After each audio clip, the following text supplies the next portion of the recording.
जे जस्तो फुल भए पनि घरमा फुलेको छ भने चाहिँ एकदम घर चाहिँ उज्यालो देखिने रहेछ है साथीहरू। अन्त आज चाहिँ मैले फुलको भिडियो बनाउँदैछु है, तपाईँहरूलाई देखाउनुको लागि। यहाँ देख्न सक्नुहुन्छ कस्तो मजाले फक्रिरहेको छ नि त। अस्तितिर पनि मैले फुलको भिडियो बनाएर त हाल्नु त अलिकति देखाएको थिएँ होइन, तर अहिले चाहिँ सबै फुलहरू चाहिँ फक्रिसकेको छ होइन। अस्ति चाहिँ कति फक्रेको थियो कति फक्रेको थिएन नि त, अनि त्यही कारणले गर्दा चाहिँ अहिले चाहिँ सबै फक्रेको हुनाले गर्दा दामी देखेको छ, त्यही भएर मैले भिडियो बनाउँदैछु है साथीहरू।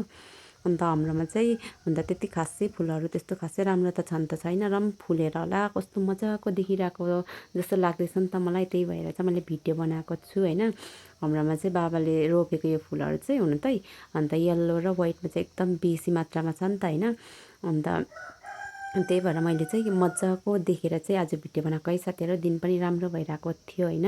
अन्त यहाँ देख्न सक्नुहुन्छ वाइट मजाले फक्रिरहेको छ। अहिले चाहिँ सबै फुलहरू फुलेर पनि फक्रिसकेको छ है। यो चाहिँ अगाडिपट्टिको हो नि त। अन्त म चाहिँ अब किचनतर्फ जाँदैछु। यो साइड पनि लगाएको छ। यो चाहिँ मैले रोपेको मनी प्लान्ट हो। बाबाले गमलामा माटो हालिदिनु भएको थियो नि त। यहाँ एलोभेरा मैले रोपेको, अरू चाहिँ सबै बाबाले रोप्नु भएको छ यो फुलहरू होइन। अन्त यहाँ देख्न सक्नुहुन्छ, तर यसलाई चाहिँ लट्ठीले अड्काएको छ, बेसी माथि गएर फुलेको छ नि त। अन्त पटमा रोप्नु भएको छ, गमला छन् त छ है, तर बाबाले चाहिँ सबै फुलहरू चाहिँ पटमा हालेर रोप्नु भएको छ। तर मजाको देखेको छ फुलेर चाहिँ, एकदम घर पनि उज्यालो देखिरहेको छ है साथीहरू अहिले चाहिँ हाम्रो।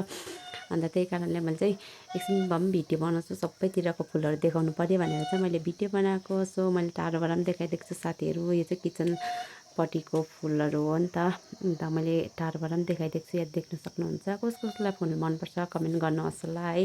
अन्त यहाँ चाहिँ घर एकदम उज्यालो देखिरहेको जस्तो लाग्दैछ मलाई चाहिँ। एकदम रमाइलो फुलहरू जस्तै भए पनि फुलहरू फुलेको छ भने चाहिँ एकदम सुन्दर क्या, घरै राम्रो देखेको जस्तो लाग्ने रहेछ है साथीहरू। अन्त त्यही कारणले गर्दा चाहिँ मैले आज दिन पनि राम्रो भइरहेको थियो, यसरी भिडियोहरू बनाएको छु है। कसलाई मन पर्यो कमेन्ट गर्नुहोस् होला है त।